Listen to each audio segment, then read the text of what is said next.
was like, this is crazy. So I was like, maybe, you know, we could back off a little bit of the hours at work. And instead of doing like 60 hours a week, just go to 40.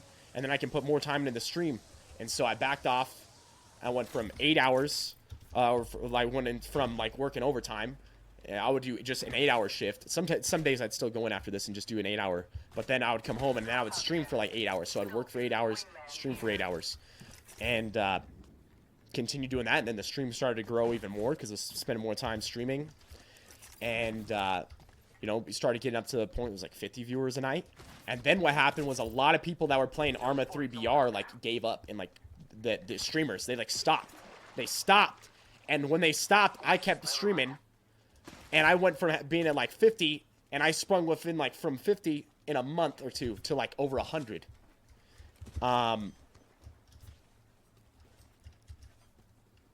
I just kept sticking with it. And the channel started to grow even more from there. And at this point, I was probably like 6 months in, 7 months in. Arma came out with leaderboards. The first time ever that they had leaderboards, and I started grinding leaderboards, and I was able to get up to #1 for NA on the leaderboard, and then eventually I played on the EU servers and got to #1 for the EU servers. And that was huge because what they did is they had a website. They have a leaderboard in the game, and then there was a website attached to the leaderboards. So people could go to the website, and then they'd go to the website, and they'd get to see the leaderboards, and you could click on the person's name, and you can make a little profile about you. So I made a profile about me, and I put my name as Viss. You know, I'd put the profile, I was like, hey, my name's Viss. I'm doing this stream challenge right now. I'm at this day out of this many days. I've been playing Arma 3, trying to get better. If you guys can check out my stream, like I always try to help people improve and like learn the game and whatnot. And then I put my link in my bio. And so then more and more people started finding me because they found me because they would go and check the leaderboards out. And so more people found me that way. And the stream kept growing. And we were starting to get up to the point I was getting like 150, 200 people watching. And so even up to this point, though, the partner program on Twitch, you had to have like 500 plus viewers. You had to have like certain you had to meet a bunch of different criteria. It was really hard to get partnered. And so even up to this point, I still wasn't partnered. The only way to support the channel at that point was donations. And I had the YouTube, and I would put out a bunch of stuff on YouTube, so I'd make a little bit from the YouTube channel. But it started getting to the point, like, I was doing just as good from the stream as I was working like full-time at Costco. So I was like, all right, I'm gonna try to do this even more. I'm gonna back off even more at Costco. I'm gonna try to apply for this other shift. I got a morning shift. I'd wake up at 4:30. I'd go in, I'd stock at Costco in the morning, work 5 hours for a part-time shift, and then I'd get off and I'd go home and I'd just fucking stream. And we're talking at that point, it started being like 13, 14, 15, 16-hour streams. Like, I wasn't even, like, sleeping at night some nights. I'd just, like, go all day and then freaking go into work the next day and just be exhausted. And then stream again and then finally fall asleep the next day. And so, and that, the channel started doing even better from that. And then Twitch changed their rules. And they started making it a little bit easier to get partnered. Instead of being, like, you have to have 500 viewers, right? For your channel, you had to have all this. It started being, you had to be the biggest inside a category, right? Or like one of the bigger streamers inside a category. So I'm thinking to myself, well, Arma is like pretty big. Everybody was the Arma live streamers back then, like all the role players. They started off in Arma 3 life, and then eventually they went and started doing like GTA stuff and everything as time went on. But when it came to Battle Royale, my channel was like one of the biggest in it. So I'm like, maybe there's a way, you know, that Twitch would do this, because when it comes to the Battle Royale mod in Arma, which is decently popular now, like, I am one of the bigger streamers, so maybe we could get partners. So I started applying for partnership. First time I apply for it, get denied, right? Still working at Costco at the time. I started thinking, you know what, dude, like, this could be my opportunity for this. I had been saving as much money as I possibly could at Costco. I didn't go out a fucking night. I didn't spend any extra money. All I bought, I just bought my motherfucking food, and I would help my parents pay rent. And that was all I was spending money on. Everything else I was saving every single damn dime, because I knew eventually there'd be a chance that I could go full time streaming, and I wanted to make it so that, like, if I did, that I could really make a good shot at it and, like, have some money saved up so that maybe I could just, like, fully go for that. Yeah. Final team. Final squad. So, I'm like, you know what? I think that I had saved a bunch of money. I'm like, I might leave Costco here and go for this. And one day I went into Costco, and I had been working my ass off there. I've always believed that you should work hard no matter where you're at, no matter the fucking job. You could be the fry cook at motherfucking McDonald's. If I'm the fry cook, I'm going to try to work my ass off and be the best damn fry cook. I'm going to try to make the best fucking fries I can at Mickey D's. My coach would always tell us in football, hey, man, you could be the fucking janitor. You be the best motherfucking janitor that school's ever seen. And, like, that always really stuck with me. So I was still, like, even though I was working at Costco, I was trying to work as hard as I possibly could. And this one day, this was the day I'm like, I'm done. I'm done. This is the time to fully move on. I was there, and our assistant general manager, when I was stocking, I was doing, like, 3 people's section a day. I'd go and do, like, the candy section, go and do this other section, right? And, I'm doing my 3rd section on the day, and she walks past me, looks over, and she said, you need to work faster. And, like, it hit me that obviously she didn't realize that I had just moved to this section. And, like, she was saying that, like, she thought I was behind. But it made me realize, like, how little they actually even thought or cared about what we were doing there.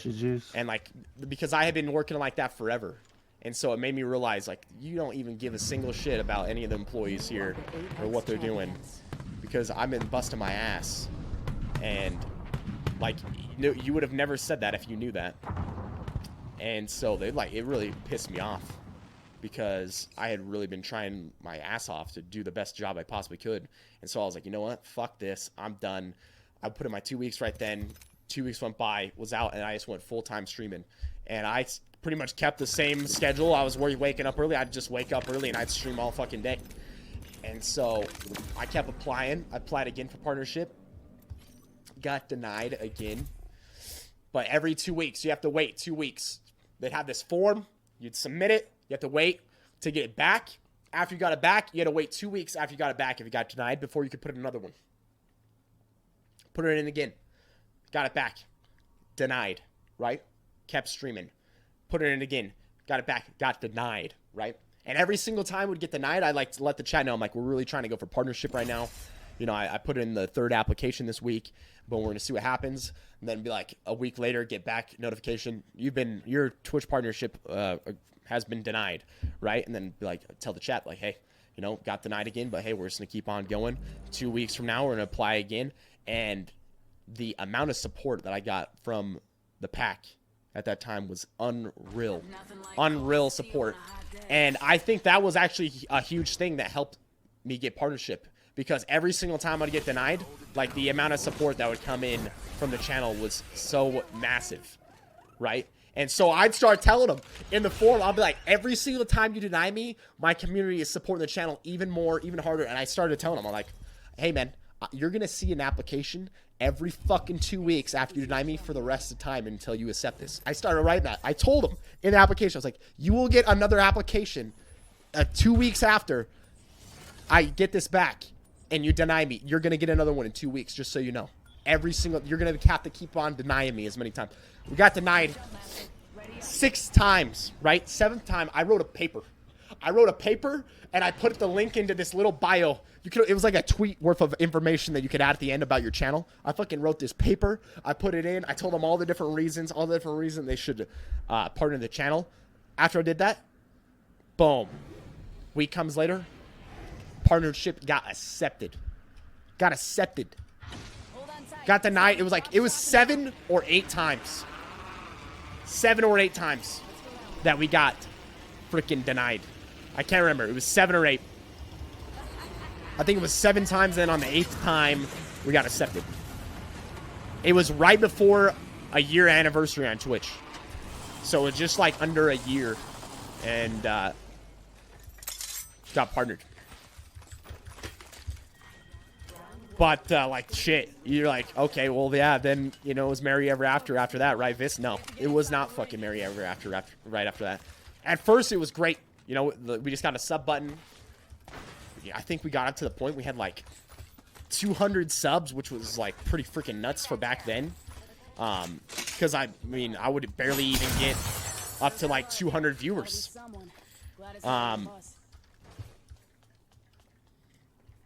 Kept playing Arma, and then what started happening was the game.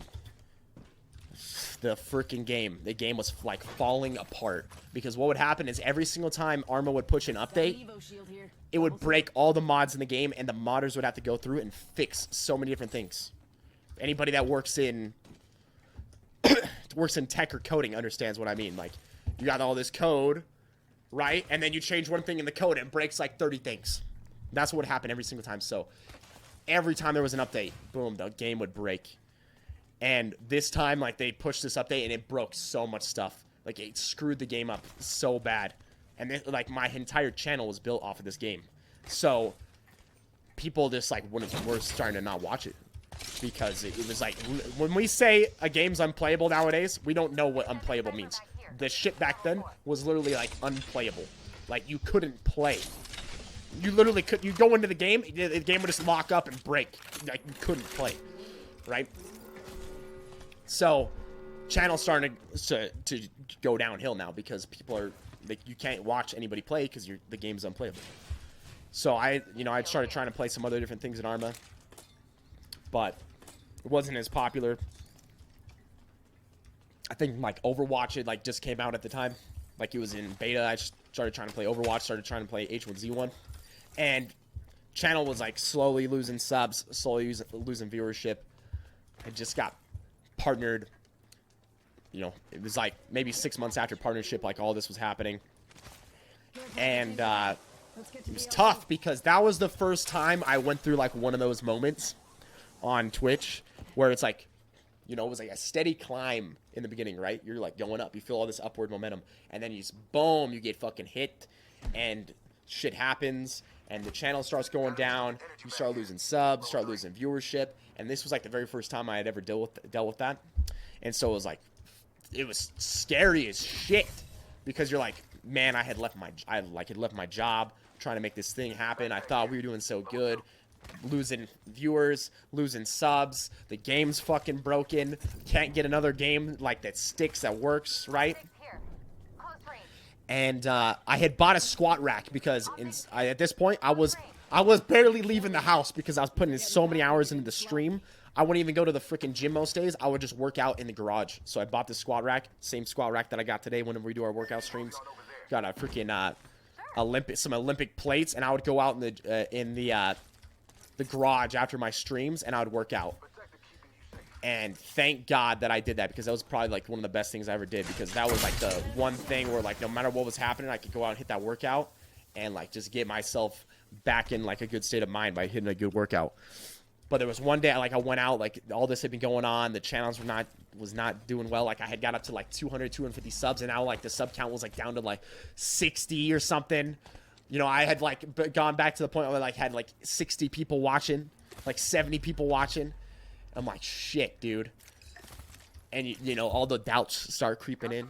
All the doubts, they're like, fuck, dude, maybe I'm not cut out for this. You know, maybe I'm not meant to do this. Maybe I'm actually, like, not that great of a streamer. Maybe, you know, maybe this is it. Maybe this is all it was going to be. Like, I just got partnered, and then all of a sudden, you know, all the subs dip down, and freaking my channel just dies off completely, and I'll never fucking make it, right?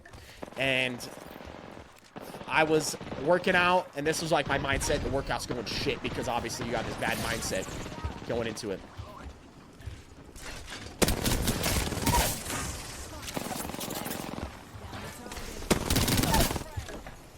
Got this bad mindset going into it.